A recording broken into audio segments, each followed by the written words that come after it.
They brave through the empty, lonely and insecure weather roads in Marsabit County to attend to their daily businesses. Residents here can only walk in groups or hire administration police officers to escort them to work.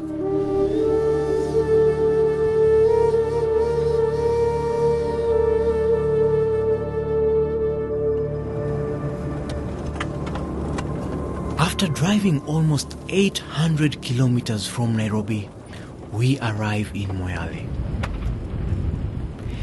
The pictures we see tell us that all is not well. The highway is littered by burnt shells of lorries that were looted in retaliatory attacks by rival communities, crippling transport activities in the area. The scenes in Oda village are unbelievable.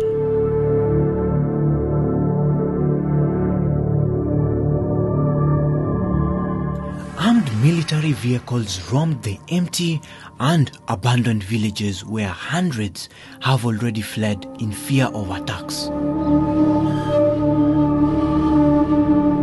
Not even the presence of military can guarantee their safety. It is like we are treated as a third-class citizen of this country. It has been impossible for me to reach my place of work unless I do that under tight security. This fighting has been continuing for the last 7 years. But let me tell you, brother, this last one now we are speaking about is worse. Why am I saying worse? Because all those other times there were no burning of house. People are only shooting, killing each other, and it ends there. But this time, looting, burning, destroying of everything. Our first stop, Sesi village. Here we meet with a 54-year-old single mother of 3, Sarah Geni, who lived in Sesi before the attacks forced her to flee. Nimechukua loan mara mbili. Kwanza nilichukua loan nikamaliza hijaisha, hata hijamaliza nyumba nikachukua loan nyingine, hata kijana alikuwa anasoma. Sasa nikasema manamaka karibu kuenda retire, tumerudi nyuma, lakini sasa tunasema hata majaribio ikitoka siwezi wacha kusifu Mungu kwa ajili hata Ayubu alijaribiwa. Nilisema Mungu unipatie nguvu niendelee kukusifu. She looks through what was once her house for the first time in a period of 6 months since the conflict started. Nilikuwa najaribu kutafuta nyumba hapa hata town. Hakuna nyumba ya rento.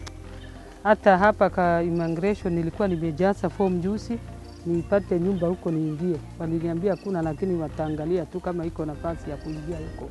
With pain and grief written all over her face, Sarah knows too well the challenges that comes with her being a Christian in a predominantly Muslim community. Mahali mimi naishi kwangu kidogo ni shida kwa sababu ni mimi tu ndio Mkristo, wote wale wanaishi kwa hiyo boma ni Waislamu. Sasa saa nyingine mimi nasikia kumsifu na nikisifu hawasikii mzuri. As she walks back to Ethiopia, we drove into the first IDP camp within Sesi division. Here one might think that these kids are from different homesteads playing together. No, they belong to one family. They have lost feelings and are accustomed to the worst life case scenarios within these shattered tents. They need food, clothing and proper shelter. أكسركالون قارقارو لفقلا دني وان قالون قمنو وان قالوا وان من إما وان الدنيا إله وان تكن قمنو. Today they are begging, practically requesting people of goodwill to come to their aid. Hata dawa, hata chakula ya sisi tu kama mtu ya kutafuta tu kuomba tu. Hakuna chakula wanapatio. Abduba Liban, a 78-year-old, fled his home village after witnessing his neighbor being killed.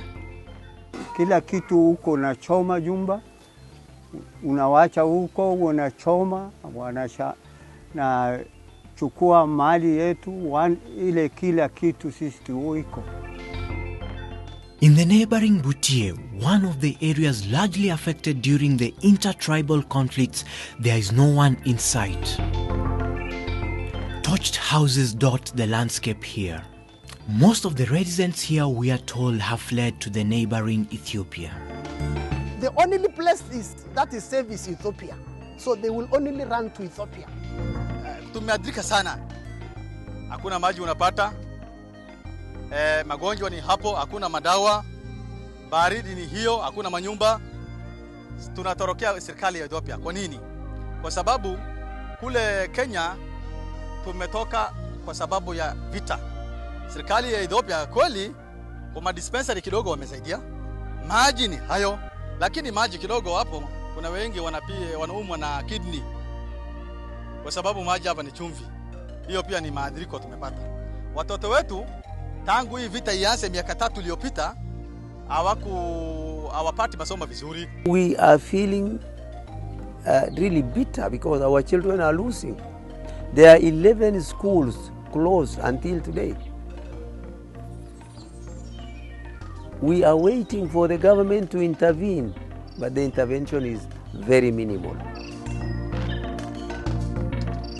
Others bear permanent marks that remind them of the lucky day where they cheated death in the hands of criminals who hail ethnic hatred.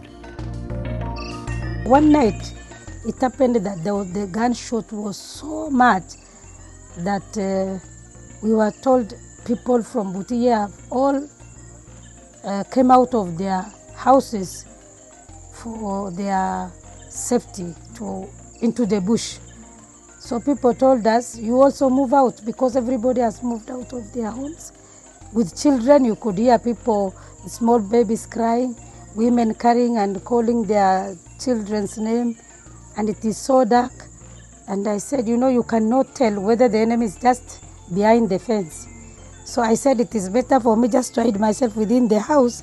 Whatever happens will happen to me, because after all, one day I will die. So it's like last year especially, we accepted death. Mata Guyo, a principal in one of the local secondary schools, fears for her life and can only reach a place of work under tight security, a situation that made us conduct our interview at night. Mostly what has brought this conflict is selfishness and hatred. So once we lack love, there is no God in us. And where there is love, there is peace. So what we lack is just love. So I want people to come together as brothers and sisters, see the challenges that have come and the destruction that have come with this ethnic war. There is no difference, even people cannot differentiate between all of us who are fighting. If we even look alike, we have shared a lot. In fact, at one time, my eyes were filled with tears, because now the people we are fighting with are people we were marrying with. We could share. I'm putting on even clothes bought by people from opposite side now fighting. Today, if I want to share anything with them, I'll be seen as a betrayer. I cannot even phone my best friend. I cannot share anything with him or her, because people now cannot see themselves as brothers or sisters anymore. We all see one another as enemies and very brutal with one another. We can do anything to one another. Being a Christian, Mata says she has grown strong in faith and can only thank God for her life. This trying time is a time I got the strength. In fact, I haven't been very strong in my faith, but now I'm very strong in my faith. And in fact, I've learned to trust in God because of whatever had happened, because God showed me that I still belong to Him. He will give me another opportunity of being stronger in my faith. Most of the militiamen who carried out the attacks are believed to have come from Ethiopia. The local leaders here say that the government is partly to blame on the matter. The security apparatus were compromised. We have complained this to the head of state. We have complained this to very many other authorities. If I give you a good example, you talk of Helu Manyata and Helu Police Post. Helu Police Post is inside Helu Manyata. People are killed, a lot of funny things is done. The houses are burnt, the houses are looted. Nobody is ever arrested. It is evident that lawlessness claimed the lives of many. The damages caused by the militia here is a clear indication that they were heavily armed with sophisticated weapons. Many a time, all border towns along here, let anybody not cheat you. This porous border, where we have a problem, there are problems in Ethiopia, where are the problems in Somalia. The guns, the influx of gun into, you can disarm these people today, all of them, total disarmament. But then if someone goes and blow a whistle across, you go and buy them. So these guys, as they are coming in with arms. Then what do? They are coming with guns, they are coming with all types of weapons to fight you. What do? You also go across and buy. To arm yourself. To protect myself, because government protection has been very inadequate. So to protect myself, I have identified you as my enemy, and I know what you have. I also go and look for either a superior caliber to protect myself. So that is the problem, that is the scenario. Across the border in Ethiopia, hundreds of Kenyans are seeking refuge, most of them women and children, as they fled their homes in fear of attack. Tuliathirika vibaya sana, kwa maana manyumba zangu zimevunjwa, manyumba watu unaona hapa wote manyumba zao zimevunjwa. Tumeathirika kabisa, mpaka nguo zetu, mpaka yani manyumba zetu. Mimi unaona macho yangu vile ziko red, sijalala siku 3 kwa sababu hata sina pahali pa kulala, chakula hatuna, maji ni shida zaidi. Mpaka sasa tuko na shida hiyo. Sisi wakina mama ndio tulipata shida sana. Saa zingine wakati wa vita kuna wamama wengine walijifungua juu ya mlima. Watoto wenyewe wakati wa kutoroka hakuna mtu anabeba yani mablanket nini mattress. Mtu tu anachukua mtoto wake na anaanza kukimbia nayo. Pani mali tulitorokea hakuna manyumba tulienda kuipata, tunaishi chini ya mamiti, chini ya fence ya watu. Masufuria hakuna ile tulibeba. Watoto kwanza wakati tulitoroka kutoka kwetu kuja upande hii, maji ile tunatumia upande ni maji ya silanga, hakuna madawa. Watoto wakati wa kutumia wameanza kuhara, matabiko nini na dawa yenyewe hatupati. Mzee alikuwa Manyata hii. Sisi tulikuwa nifahamia hapa mwaka uliopita mwezi wa 8 tukatorokea hapa.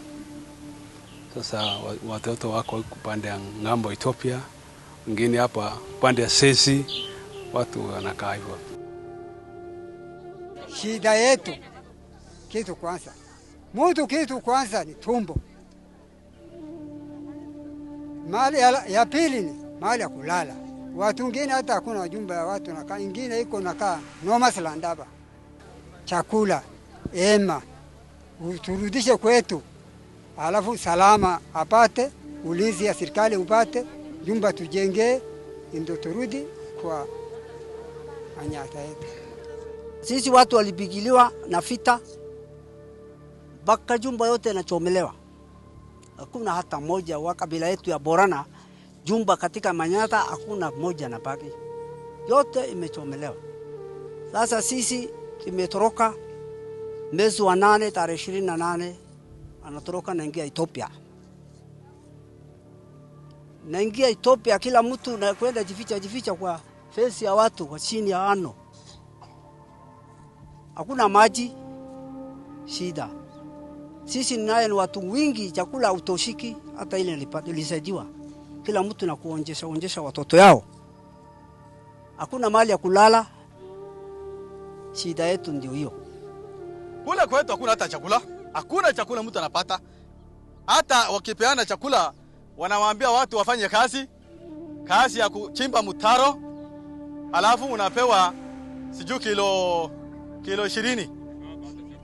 Kilo 20 ya sogam. Na hiyo pia ni sogam. Mimi naona hakuna usaidizi tulipata kwa serikali na tumepata kwa serikali. Hii serikali yetu ya Kenya. Sasa wananchi wamejiona at least wakae tu hapa. Paka hii amani pengine ikikuja zaidi, na amani kweli huwa inaletwa na Mwenyezi Mungu. Kila sisi sote tunataka amani. Hakuna mtu hataki amani.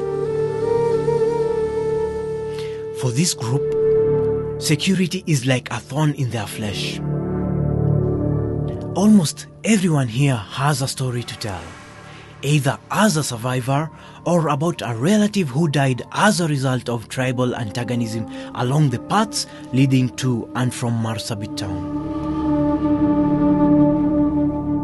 The whereabouts of security personnel when the conflicts flood is the question being asked by many here. Mpaka sasa hakuna msaada wote tumepata kutoka kwa serikali. Kwa maana hata siku hiyo tulikuwa ambaye tulipigwa, kuna watu walitorokea polisi. Na hata walifugwa, kuna mtu anaitwa Golo. Mwenzangu hapa alikuwa na mama mzee wa miaka karibu 100 na kitu. Alimbeba akampeleka police station, akaambiwa rudi naye. Unaona, tulienda kupeleka ripoti kwa polisi na hatujapata hata msaada yote. Kwanza mimi naona kama Masile, kama sasa serikali hata ajui ni bali gani. Tunaona hata huko hatutajiwi na tumekuwa na tabu, shida sana, yani shida ile mbaya. You see, these people have been even speaking and saying, when we go to police chase them away. So if police who are there for security are sending them away, where will them go? The only place that is safe is Ethiopia. So they will only run to Ethiopia. Secondly, there is the lack of water in Moyale. There is a big problem of water here. Even you, as I think you have gone around and you have seen it. There is problem of water, and government is doing nothing. So I'm begging in the name of Jesus that we Christians, we must make a difference and build hope for these people. Access to the violence-affected areas has posed a major challenge to the humanitarian agencies, but this has not dampened the spirits of a few Christians we found worshipping in this sanctuary.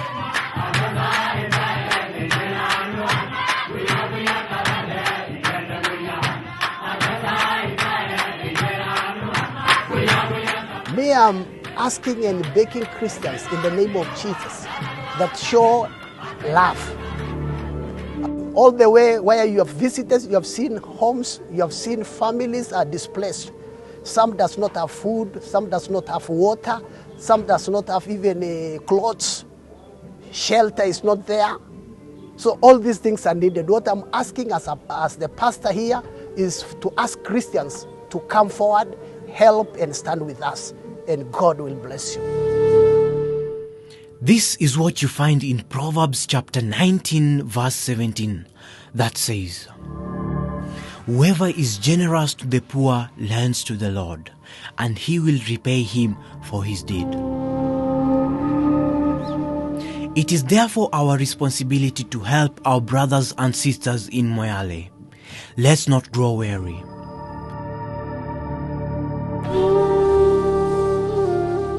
I thank Family TV for coming to Moyale. God bless you. And I know what you are doing is not in vain, for you are investing in kingdom. Nashukuru na nasema asanti kwa Family Media kufika hapa kutuonelea nini mazuri, nini mabaya. Kama mungalikuwa huku, hamungalijua jambo lolote ambalo lilitendeka katika wilaya hii. I thank God for the Family Media people.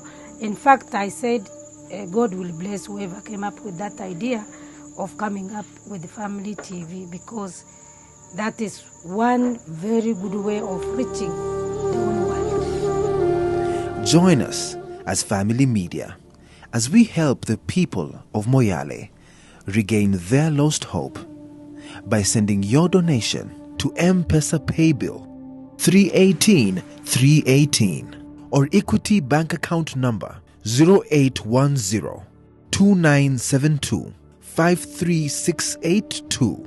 Account name TBN Family Media / Building Hope. Together, we can build hope for them.